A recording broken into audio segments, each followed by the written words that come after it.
Hello, and welcome to Lyla's Lullabies, where we spend time exploring with Lyla, a traveler who wanders the world at her own pace while sharing her most enriching and restorative moments with you.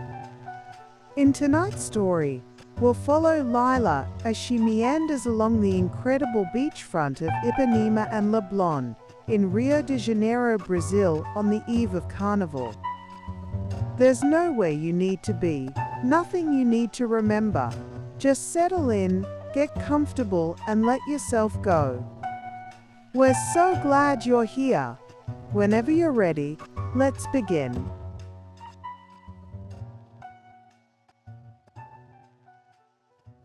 The afternoon sun hung low over Rio de Janeiro, casting everything in shades of gold and amber, and Lyla stood at the beginning of Avenida Vieira Souto, where Ipanema Beach stretched out beside her like a promise. She could feel the warmth of the day still radiating from the mosaic sidewalk beneath her feet, those distinctive black and white waves of Portuguese stone that seemed to ripple endlessly along the beachfront, as much a part of Rio as the sand itself.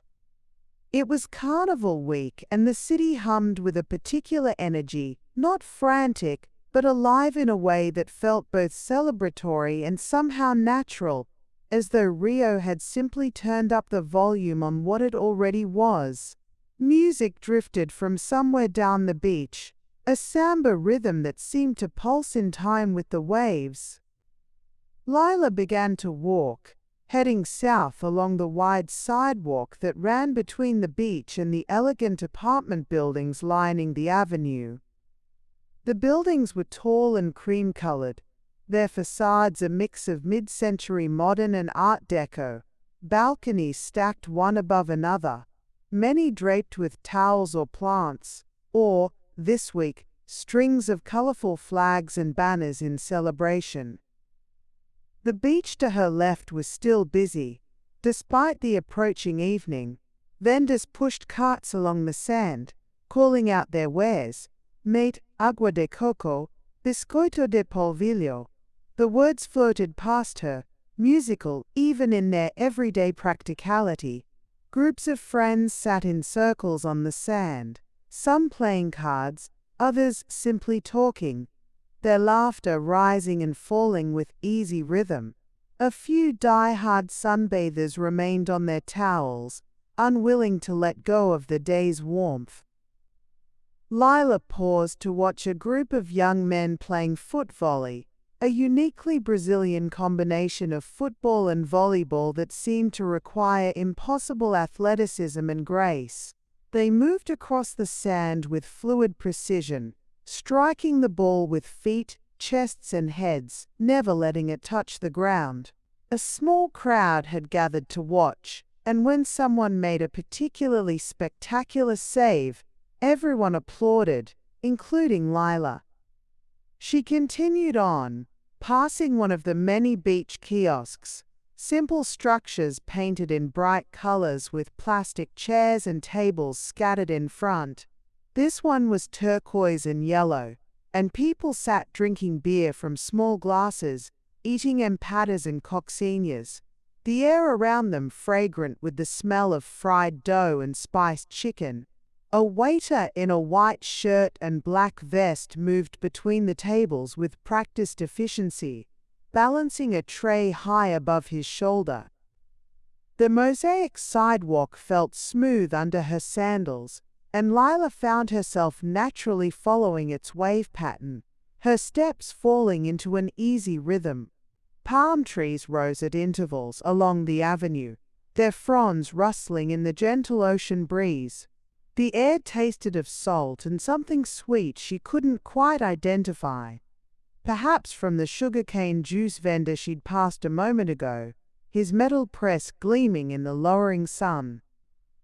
To her right, across the avenue, the shops and cafes of Ipanema spilled life onto the sidewalk. A woman in a flowing yellow dress stood outside a boutique, speaking animatedly on her phone, gesturing with her free hand. A man sat at a small table outside a cafe, reading a newspaper, a tiny cup of cafezinho at his elbow. Two children ran past, chasing each other, their squeals of delight cutting through the ambient sounds. But it was impossible to ignore the carnival atmosphere. Even here, in the relatively quieter stretch of the beach road, signs of celebration were everywhere. Streamers hung from balconies. Someone had set up speakers outside their building, and samba music poured out. Not overwhelmingly loud, but present, insistent, joyful. A group of teenagers walked past wearing glittery face paint and colorful beads, clearly on their way to or from a bloco, one of the street parties that erupted spontaneously throughout the city during Carnival. Lyla smiled, feeling the infectious energy without being swept up in it. There was something wonderful about being adjacent to celebration, able to enjoy its warmth without being consumed by it. She was a witness, a wanderer, content to observe and absorb. She passed Posto 9, one of the numbered lifeguard stations that marked the beach like mile markers. This one had become something of a landmark, a meeting point, and a small crowd had gathered around it. Some sitting on the low wall that separated the sand from the sidewalk, others standing in loose clusters, talking and laughing. A man with a guitar sat cross-legged in the sand, playing something slow and melodic that somehow held its own against the more upbeat music drifting from elsewhere. The light was changing now, taking on that particular golden quality that happens just before sunset. Everything seemed to glow: the sand, the water, the buildings, even the people. The ocean had turned from blue to something more complex. Turquoise near the shore, deeper blue-green further out, with hints of gold where the light struck the surface of the waves. Lyla stopped for a moment, resting her hands on the mosaic wall, and simply looked at the water. Waves rolled in with steady, unhurried rhythm, breaking in white foam before sliding up the sand and retreating again. A few surfers sat on their boards beyond the break, silhouetted against the bright water, waiting patiently for the right wave. Closer to shore, children jumped and splashed, shrieking with joy each time a wave knocked them over. She continued walking, and the neighborhood began its subtle transition from Ipanema to Leblon. There was no clear demarcation, just a gradual shift, as though the city were a continuous conversation that changed topics so smoothly you barely noticed. The buildings remained elegant, the beach continued uninterrupted, but there was something slightly different in the atmosphere. Perhaps a touch more residential, a bit quieter, though quiet was relative during Carnival week. A bicycle taxi pedaled past, one of those covered tricycles with a bench seat in front where two tourists sat, looking delighted and slightly terrified as the driver navigated through the foot traffic with practiced confidence. Lyla stepped aside to let them pass, and the tourists waved at her enthusiastically, as though she were part of their adventure. The smell of grilled meat drifted from somewhere nearby, rich and savory. Lyla's stomach reminded her that she hadn't eaten in a while, and she made a mental note to stop at one of the kiosks on her way back. For now, though, she wanted to keep walking, to see the sun set from further along the beach. She passed more vendors. A woman selling handmade jewelry spread out on a colorful cloth, her wares glinting in the golden light. A man with a portable ice cream cart, its bell ringing out cheerfully. Another offering fresh coconuts, their tops shaded off, straws sticking out at jaunty angles. The Brazilian approach to beach commerce was delightfully straightforward. If people wanted it, someone would walk it to them. A group of older women power-walked past her, deep in conversation, their arms swinging in synchronized rhythm. They wore matching visors and athletic gear, and seemed utterly focused on their workout, despite the distractions of Carnival all around them. Lyla admired their determination. The avenue curved gently, following the coastline, and Lyla followed it, passing through patches of shade from the palm trees and then back into the slanting sunlight. The shadows were growing longer now, stretching across the mosaic sidewalk in elegant patterns. The temperature had dropped slightly, still warm, but with a gentleness that made the air feel perfect against her skin. To her left, a volleyball net had been set up in the sand, and a mixed group was playing, not the acrobatic footvolley, but regular volleyball, though played with distinctly Brazilian enthusiasm. They called to each other in Portuguese, their voices bright and encouraging. When someone missed a shot, the others laughed and offered exaggerated sympathy. When someone made a good play, everyone cheered as though it were match point at the Olympics. Lyla found herself pausing to watch again, drawn in by the pure, uncomplicated joy of it. This was something she'd noticed about Rio, the way people seemed to take play seriously, investing themselves fully in the moment without self-consciousness or restraint. There was a lesson in that, she thought, a reminder that joy didn't need to be earned or justified, it could simply be chosen, embraced, lived. She walked on, passing Posto 10, and the beach began to feel slightly different here. The sand seemed whiter somehow, or perhaps it was just the way the light fell. More families had gathered for the evening, spreading blankets, opening coolers, settling in to watch the sunset together. A little boy ran to the water's edge, then ran back squealing as a wave chased him. His mother called something after him, amused rather than worried, and he ran toward the water again, the game apparently too good to resist. The music had changed too, or perhaps it was just that Lyla was hearing different music now. From one of the buildings, she could hear someone singing, a strong, clear voice accompanied by what sounded like a cavaquinho, that small guitar-like instrument so essential to samba. The song was slower than what she'd heard earlier, more melodic, almost melancholy, though not sad. It spoke of longing and memory and love, themes that transcended language. A couple walked past her, hand in hand, matching their steps, without seeming to think about it. They were older, perhaps in their 70s, and they moved with the comfortable familiarity of people who had walked together for decades. The woman pointed at something on the beach, and the man leaned close to see, then nodded, and they continued on, still hand in hand.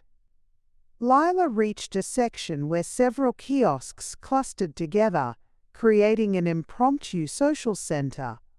People filled the plastic chairs, some eating, others just drinking and talking, and the atmosphere was convivial and warm. Waiters wove between tables with impressive dexterity, somehow never colliding despite the apparent chaos. Someone had brought a small drum, a pandeiro, and was tapping out a gentle rhythm, not performing exactly, just adding to the ambient music of the evening. She decided to stop, just for a moment. She found an empty chair at one of the kiosks and sat down, grateful for the rest. A waiter appeared almost immediately, as though he'd been expecting her. Boa tarde. He said, smiling. O que você gostaria? Lyla's Portuguese was limited. but she'd learned a few useful phrases, focusing on her pronunciation. Água de coco, por favor. Claro. He disappeared and returned moments later with a coconut, its top cut off, a straw angling out of it. He set it on the small table in front of her with a napkin and a smile, then moved on to the next table. Lyla lifted the coconut, surprisingly heavy and cool in her hands, and sipped. The water was slightly sweet, incredibly refreshing, with a subtle nutty flavor that somehow tasted exactly like sunshine and beach and vacation. She drank slowly, watching the scene around her. At the next table, a group of 4 friends were laughing about something, their conversation animated and full of affectionate teasing. They spoke too rapidly for Lyla to follow, but the warmth between them was obvious. The way they leaned toward each other, the way they touched arms or shoulders for emphasis, the way their laughter overlapped and built on itself. Across the way, a man was teaching his young daughter to eat a pastel, a fried pastry filled with cheese or meat. The girl was perhaps 5, and she held the pastel carefully, studying it as though it were a puzzle to be solved. The man demonstrated, taking a bite from his own, and she mimicked him, her face lighting up with surprised delight at the taste. The man grinned, clearly pleased, and ruffled her hair. The sun was lower now, touching the horizon, and the sky had begun its transformation. The blue was deepening, giving way to streaks of pink and orange that spread across the sky like watercolor on wet paper. The ocean reflected it all, becoming a shifting canvas of color and light. The surfers were silhouetted more sharply now, dark figures against the bright water. Lyla finished her coconut water and stood, leaving some coins on the table. The waiter caught her eye and nodded his thanks, and she smiled back before continuing along the sidewalk. The atmosphere was shifting with the approaching sunset. More people had migrated toward the beach, drawn by the promise of that daily spectacle. The mosaic sidewalk was busier now, though still manageable. A steady stream of walkers, joggers, cyclists, and people on rollerblades navigating around each other with the practiced ease of choreographed dance. A woman glided past on rollerblades, her movements smooth and confident, her long dark hair streaming behind her. She wore bright pink leggings and a white tank top, and she looked utterly at home, as though rollerblading along the beach at sunset was the most natural thing in the world. Perhaps here it was. Lyla walked on, and the buildings to her right grew even more elegant. This was Leblon proper now, one of Rio's most prestigious neighborhoods. The architecture was similar to Ipanema, but somehow felt slightly more refined, the balconies larger, the lobbies more elaborate. Through open doors, she could glimpse marble floors and crystal chandeliers, doormen in uniform standing ready to assist residents and visitors. But the beach remained democratic, open to everyone, and that was part of its magic. Millionaires and students, tourists and locals, families and solo wanderers, all shared the same sand, the same waves, the same sunset. Speaking of which, the sun was nearly touching the water now, a perfect orange disk sinking toward the horizon with theatrical slowness. The sky above it was a riot of color, deep orange bleeding into pink, pink fading to lavender, lavender giving way to the deeper blue of approaching night. Clouds caught the light and held it, glowing as though lit from within. People on the beach had stopped what they were doing, turning to face the west. The volleyball game had paused. The vendors had stilled. Even the samba music seemed to quiet, as though giving the moment its due respect. Lyla stopped too, finding a spot at the mosaic wall where she could stand and watch without blocking anyone's view. She rested her hands on the warm stone and let herself be present in the moment. The feel of the breeze on her face, the sound of the waves, the kaleidoscope of color painting the sky and sea. The sun touched the water, and a collective intake of breath seemed to ripple through the crowd. Someone began to applaud, and others joined in, not raucous or overwhelming, but appreciative, a gentle acknowledgement of beauty witnessed together. It was a carnival tradition, Lyla had learned, this applause for the sunset. A daily celebration of nature's show, a moment of communal gratitude. The sun sank lower, half submerged now, the light intensifying as though the day were making one last, brilliant argument for staying. The ocean glittered and danced, each wave catching the light and throwing it back in 1,000 tiny sparks. And then, in what seemed like both an instant and an eternity, the sun slipped below the horizon. The applause swelled briefly, then faded, and people began to turn away, back to their conversations and games and meals, satisfied with the ritual. But the show wasn't quite over. The sky continued to glow, the colors shifting and deepening. The clouds held on to the light for several more minutes, painting themselves in shades of coral and gold and deep purple. Stars began to appear in the darker blue overhead, tentative at first, then more confident. Lyla stayed a little longer, watching the last of the light fade, watching the beach transform from day to evening. Lights began to come on along the avenue. Street lights, lights in the kiosks, lights in the apartment buildings, climbing the hills behind the beach. The city was illuminating itself, preparing for the night ahead. The music, which had quieted for the sunset, began to pick up again. From somewhere further along the beach, she could hear the unmistakable sound of a bloco starting up, drums and whistles and voices raised in song. The carnival night was beginning, and Rio was ready.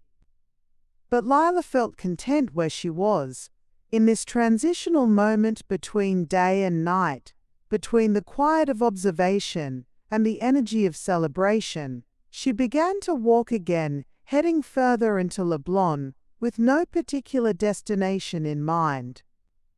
The mosaic sidewalk seemed to glow in the streetlight, those black and white waves taking on a different character in the evening. The palm trees rustled overhead, their fronds dark shapes against the deepening sky.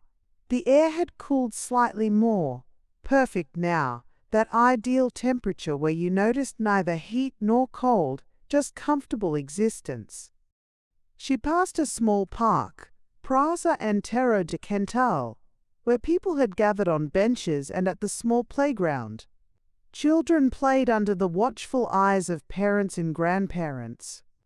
A man sat alone on a bench reading by the light of a nearby lamp, seemingly oblivious to the activity around him.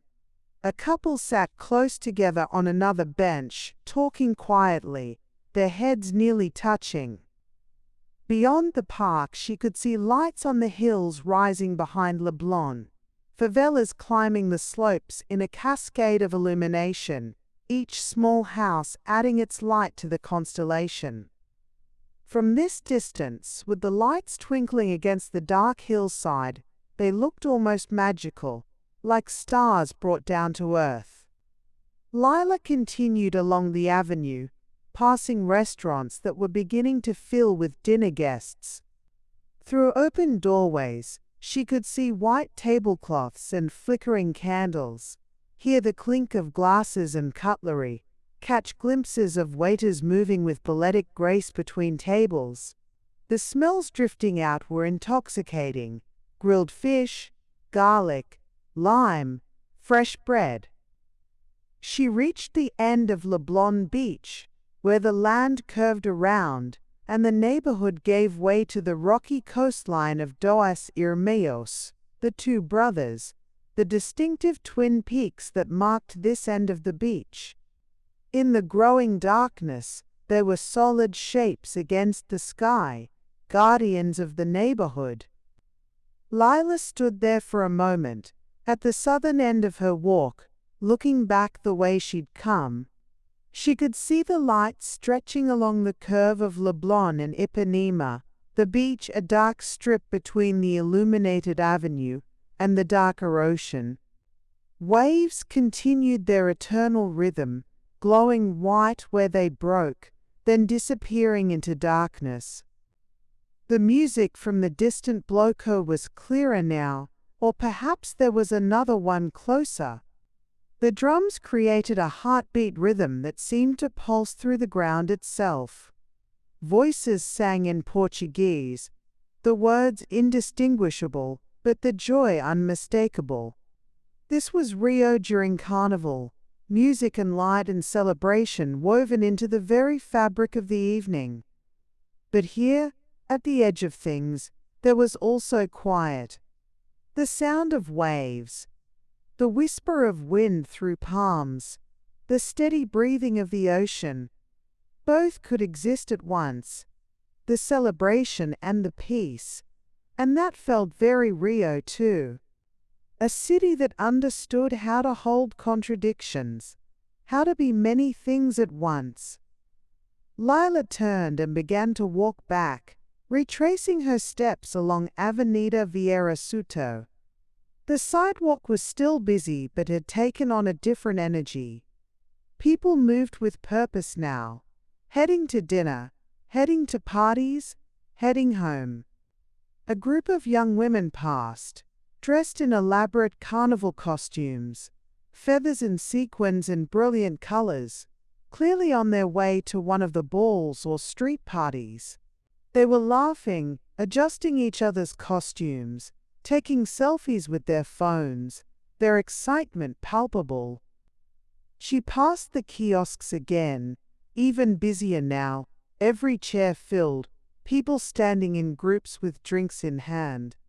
The one where she'd stopped for coconut water was particularly lively. Someone had pulled out a cavaquinho and was playing, while others sang along, and a few brave souls had gotten up to dance in the small space between tables. Lyla slowed to watch, smiling at the spontaneity of it. This was what she loved about Carnival. Not the massive parades or organized events, though those had their place, but these unplanned moments of celebration. A Tuesday evening turned into a party, simply because someone brought an instrument, and others were willing to sing along. A man at one of the tables caught her eye, and gestured for her to join, to dance, his invitation friendly, and completely without pressure. Lyla smiled, and shook her head gently, gesturing that she was content to watch. He nodded, understanding, and turned back to his friends, and the moment passed easily, comfortably. She walked on, the music from the kiosk fading behind her. The beach was quieter now. Most people had moved on to other activities, but a few remained. A family was packing up their things, shaking sand from towels, gathering toys and coolers. An older couple walked at the water's edge, their feet in the foam, moving slowly, taking their time. The mosaic sidewalk stretched ahead, those black and white waves now hypnotic in the streetlight. Lyla found her steps falling into the pattern again, left, right, following the curves, her mind quiet and content. Above, the sky had completed its transition to night. Stars were visible now, though dimmed by the city lights. A crescent moon hung over the ocean, its reflection a wavering line of silver on the dark water. Somewhere in the distance, fireworks burst, probably from one of the carnival celebrations, small flowers of colored light blooming and fading against the darkness. Lyla continued walking, in no hurry, savoring these last moments of her evening stroll. She passed Posto 9 again, still busy with people gathered around, still with someone playing guitar. She passed the footvolley court, empty now, the net hanging loose in the darkness. She passed the vendors packing up for the night, folding their displays, loading carts. The sounds of the city wrapped around her, music from multiple sources creating a complex tapestry, laughter and conversation, the ever-present waves, the occasional car horn from the avenue, the rustle of palm fronds. It was loud and soft at once, energetic and peaceful, chaotic and somehow perfectly ordered. This was Rio during Carnival. This was the beach at evening. This was the particular magic of Avenida Vieira Souto, at the intersection of day and night, quiet observation and joyful celebration. Lyla walked on, the warm breeze on her face, the mosaic waves beneath her feet, the lights of Ipanema and Leblon stretching out beside her like a promise of celebration that would last through the night and into the days ahead.